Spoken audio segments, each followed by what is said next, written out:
Hi, I'm here. My name is Isabel from LITE, and we're here in InfoComm 2025. So we're showing off right now our Followbot 1000 compact unit. And what you are seeing here is we do have a DMX controller here.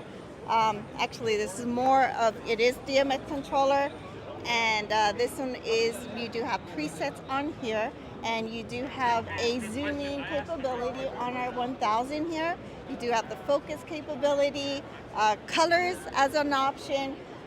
What is pretty cool about this unit too, you do have a little gobo holder here, which you can put a custom gobo, which you'll do like a bat signal or something.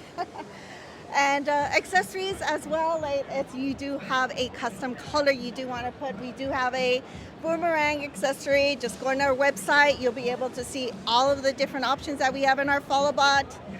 We do have for short throw, this is for short throw, and then we also have for long throw. So just check out our website, it's mega.lighting. And my name is Isabel. Have a great show, guys.